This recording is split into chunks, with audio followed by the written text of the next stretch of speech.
আমাদের পবিত্র মাহে রমজান চলছে। আপনারা দেখতে পাচ্ছেন কিছুদিন পরে আমাদের পবিত্র ঈদ। ঈদে আসলে সকল মানুষ তার নিজ নিজ বাড়িতে যাবে।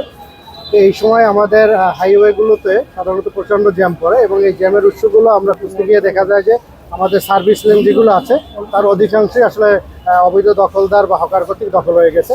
তো আমরা এরকম আসলে 6টি স্পট সাভারে চিহ্নিত করেছি।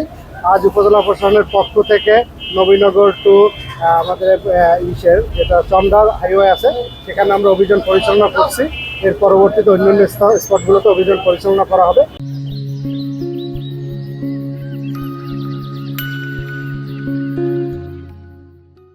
এখন পর্যন্ত কোনো অর্থদণ্ড বা কারাদণ্ড দেওয়া হয়নি। তবে আমরা যদি এরকম কেউ যদি তাদের দখল সরিয়ে নিতে অনীহা প্রকাশ করে সেক্ষেত্রে আমরা হয়তো জরিমানা বা অর্থদণ্ডে যাব। আসলে এরকম অভিযান পরিচালনা করে আবার তারা এসে বসে। এখানে আসলে একজনের আসলে দায়িত্ব নেই, দায়িত্ব আসলে সমন্বিত। এই জন্য আমি পুলিশ, তারপর আমাদের হাইওয়ে পুলিশ, অন্যান্য সেনাবাহিনী সহ আমরা অভিযান পরিচালনা করেছি। তেমনি আমরা এখন অভিযান পরিচালনা করে জায়গাটা ফ্রি করে দিই। এরপর আসলে অনেকগুলো দপ্তরের দায়িত্ব থাকে।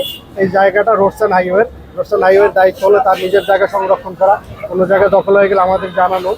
তেমনি আমাদের যারা হাইওয়ে পুলিশ আছে কোথাও জ্যাম লাগলে তাদের দায়িত্ব হলো জ্যামের উৎস খুঁজে বের করা এবং সে বিষয়টা সলভ করা।